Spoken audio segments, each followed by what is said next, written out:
From WFRV TV, Local 5, serving Northeast Wisconsin, including Green Bay, Fox Cities, and the Lakeshore. This is Newsmaker Sunday.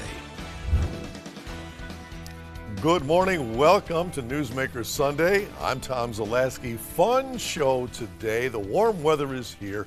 A lot of people getting ready to get outside, get that garden in, and talk about timing. We could not have had a better guest for you on this particular week, here to talk all things gardening. Nationally known, you know her, garden expert Melinda Myers. Melinda, thanks so much for joining us today. Thanks for having me. I always love talking to you and your listeners and talking gardening. This is always fun. Melinda, we see you on TV, radio, print, books. What's it like being the go-to lady for gardening? Well, it's great because there's always something to talk about. People, what's wrong with my plant, or have you tried this? Gardeners love to share plants and ideas and tips, and so I have the best job ever. People share their tips, they ask me questions, we always have something to talk about, and a little bit of pressure, you know, when people come to visit the garden. That's kind of that emergency weeding sometimes I need to do. Let me back up a little bit. How did you get to be the go-to lady for gardening? You know, I grew up with a father who had a garden and never let my brother and I in. So that might be the key to success. Don't let your kids garden. They think it's, you know, something fun to do if you're not letting them. Then he did some work overseas, and my mom and I had to put the garden in for him, and he left me like a book of directions. So when I went to college, I love science, I love people, I love the outdoors, and I thought this is the perfect combination. Came to Wisconsin for a summer job as a horticulture summer agent and never left. You know, we all want that perfect garden, be it flowers, be it vegetables, but not all of us have the green thumb, and not all of us, you know, have the space or the time, and frankly, the budget. For somebody just starting, what do you suggest? You know, first of all, relax. We've all killed plants. No matter how long you've gardened, we've all killed plants. So let that go. Don't feel the pressure. And then try some things. And if you've got friends that are gardeners, again, they love to share, but maybe you want to share the cost. So when you go to the garden center, these are some eggplants. You can buy them in individual pots or a 4-pack. A lot cheaper per plant if you buy it in a 4-pack. Maybe you don't need 4 eggplants. So you and your friends split the cost, split the harvest as well, and split the plants. Or, you know, if you buy a single one, it's going to cost more. So you just kind of decide, oh, there's this one I really like, and they only sell it as an individual plant. I'll buy that. But then on the ones that are more common, I'll just buy a 6-pack or a 4-pack, either share them, or then I've got more money to spend on those special plants. Do you have a checklist that you go through as you get to put your garden in each year? You know, I always talk about having a plan. I was a small space gardener for 26 years, and I always say you should have a plan, so you only buy what you need and have room for. I'm notorious for buying more, just like any gardener. And so I think about the growing conditions. Make sure, take a walk around. Is your garden in sun, shade, part shade? Because that's going to influence what you can grow and where you put it. How much space? And then think about the time, not only for planting. That's the fun job, right? What about the weeding and fighting the mosquitoes? And then harvest. You know, are you going to be around when it's time to harvest? So I like to grow things on my patio. I have more space now, but I grow things on my patio that I can go out, pick my herbs when I'm cooking, have friends over, go out and pick some things, ingredients for your salad. Make them part of that event. But do you have time to preserve? Because I always found it was 2 in the morning, 95 degrees, right? And I'm trying to can tomatoes. And so if your schedule is a little tight in the fall, maybe go to the farmer's market. You got time, the tomatoes are in, buy what you need, preserve it when you have time and it's available. You brought some stuff. I did. Tell us about it. A couple things. One, it's cool season plants. This is lettuce. So when we're picking our vegetables, the other thing you want to do is think about what's economical. So greens, they cost a lot at the grocery store. They taste best fresh from the garden, right? As opposed to sitting in a bag on the grocery store shelf. So I can harvest the outer leaves of these when they're 4 to 6 inches long. It will keep producing. These have been outside, they'll tolerate light frost, and they taste better when it's cool. So that's an early season crop. There's a few pansies in there, and pansies are edible as long as you haven't sprayed them. Just pull the reproductive parts out, throw them on your salad, you look gourmet. Put them in an ice cube tray, serve them up with some sparkling water or lemonade. You'll impress your friends that way. The other thing I brought along is we often don't think about putting perennial vegetables in pots. And this is a rhubarb, actually seeded in my garden, and it's a grow pot. So it's a cloth pot, very lightweight. It lets the water drain through, and it works very well. I just stored it in my garage, my unheated garage over winter, because I needed to protect the roots, because it's Wisconsin, and cold, and it worked just fine. And the plant in bloom, for people that might want a little bit of a challenge, this one, is a baby cakes blackberry. It's thornless and it's compact. So you can grow it in a pot on your patio or deck. Again, you're not going to be making a lot of jam, but you'll have some blackberries your guests can pick, or you can. Plus, look at the pretty plant. Yeah, just something a little different. We have so much more to come with Melinda Myers right after this, so please stay right there.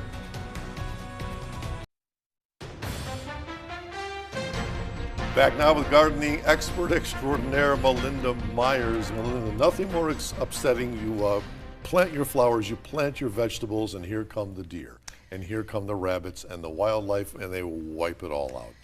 How do you nicely take care of that problem? Well, there's a couple things. Scare tactics usually don't work if you live in an urban or suburban area, right? They're used to us. We've all had deer looking in our windows at us and not leaving.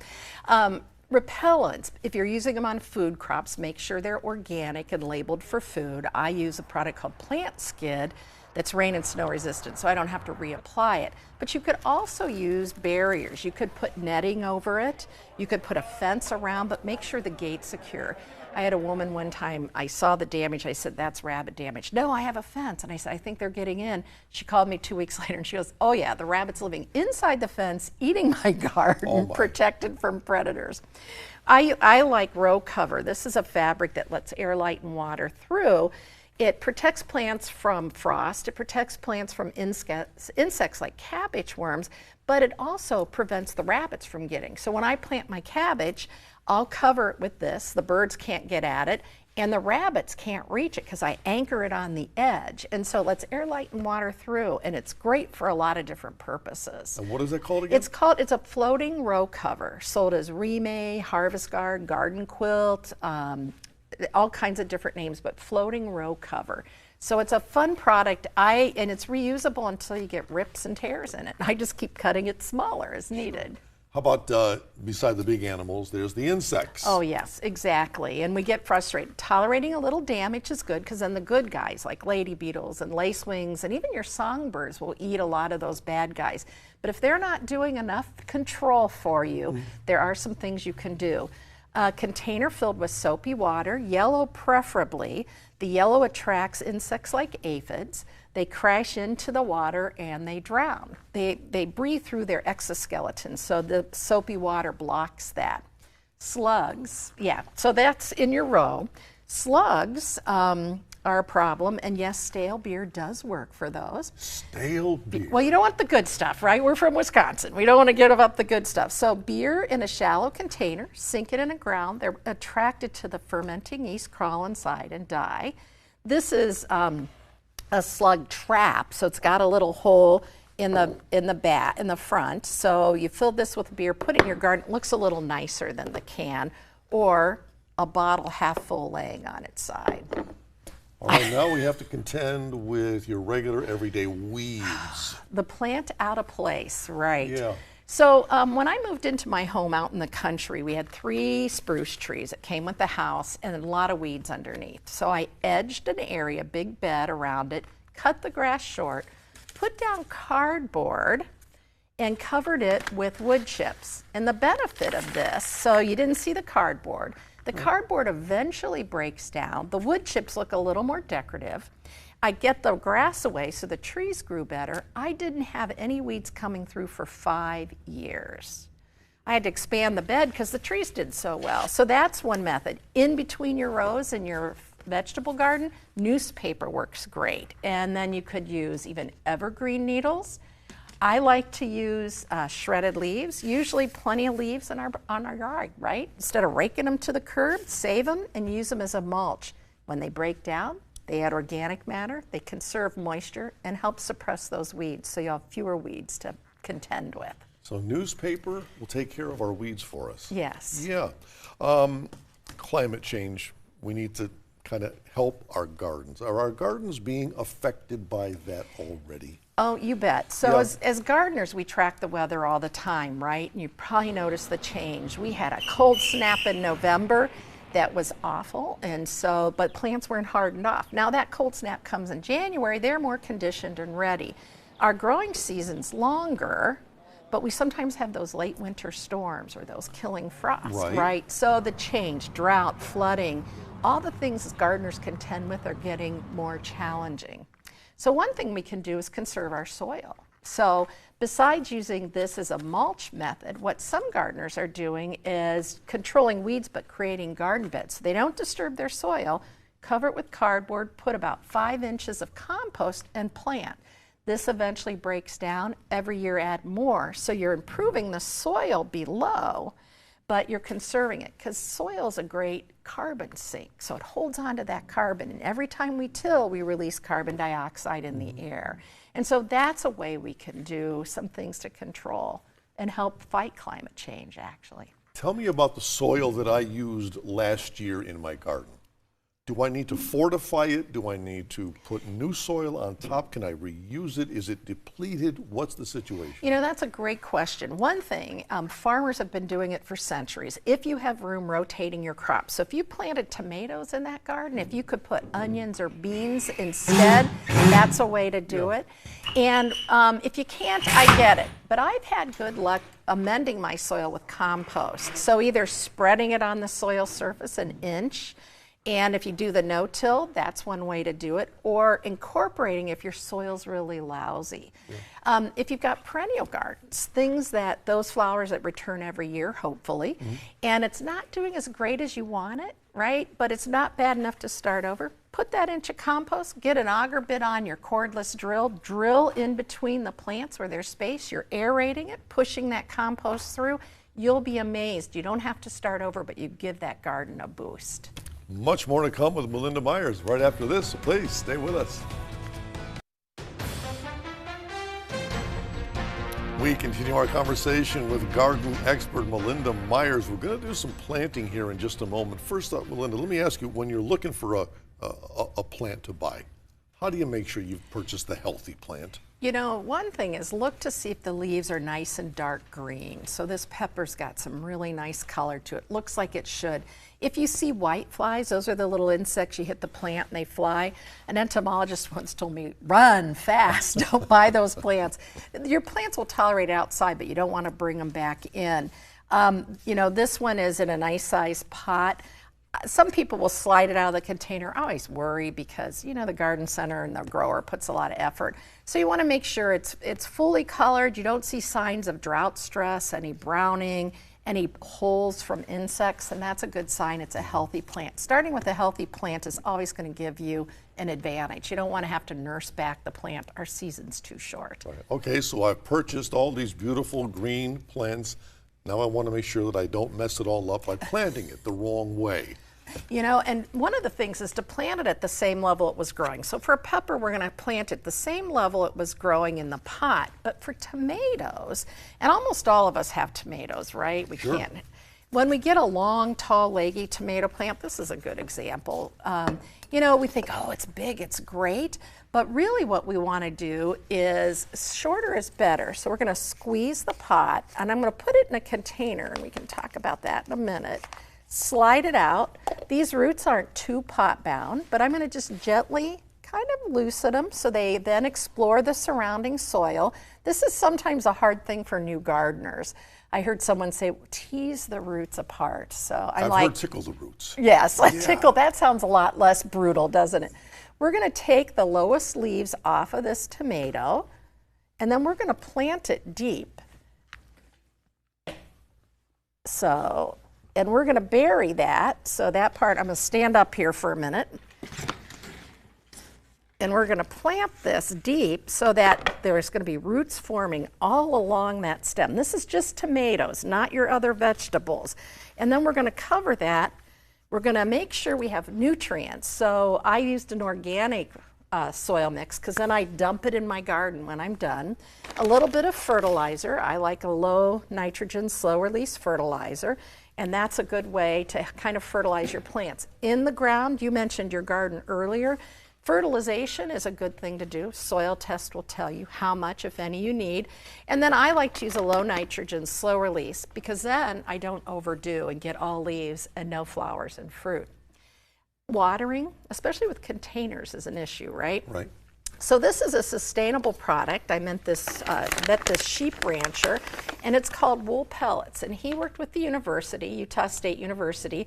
They found that it reduces watering by 25%, adds airspace, and has some nutrients. So you work that in. I worked it into the potting mix when I planted, so I have to water less often. But maybe you don't want to do that. You could use a plant nanny, and it's a terracotta cylinder, and water goes from high concentrations to low. So we're going to just put a hole in here, put it in the ground, empty a wine bottle, any way you choose, fill it with water, and then turn it upside down. And then as the soil dries, the water moves from this through that plant nanny into the surrounding soil. Test it before you leave town, though, to make sure you have enough water if you're going to be gone for the weekend, because it's hard to find a plant sitter. That's probably the biggest downside of containers, right, is keeping them watered. Do you suggest plants or seeds? Seeds are a lot of fun to start. There are some things like lettuce and radishes, zinnias and marigolds. You can start from seed right in the garden. Tomatoes, you need to start earlier in the season and grow them under lights or do some winter sowing. I think it's fun. It gets us through that spring when we're anxious to get out gardening, but you'll need artificial lights or a good sunny window. Transplants, if you're a beginner, you've already got a head start, so you might want to start there. Not as economical, but again, maybe you share with friends. I'll start tomatoes, you start peppers, we'll swap before the season starts, and then you save money, you spread out the growing, and it's a fun way to make garden friends and just to experiment too. I think I, along with my gardening friends, have just realized that we messed up already this year. I planted 10 cherry tomatoes. I didn't loosen the roots. I didn't pick off any of the branches. If you didn't bury it, you're fine. So that's only if you're going to bury it, so you get sturdier roots. If your tomato is small, no need to plant it deep. And so, so you didn't do it wrong. And if the roots weren't circling, they'll usually go. What I find is somebody puts a transplant in, the roots were so pot bound, they were circling, they didn't pinch off the flower. The other thing you want to do is pinch off any flowers or fruit. Sometimes you buy your tomato and it's like got a little tomato on it. Right. Pinch it off because you want the energy in the roots, not in that tomato. So you'll have more flowers, more fruit later on. So it's a matter of waiting. All right, I've got work to do. Okay. We'll be back with more right after this. Stay with us.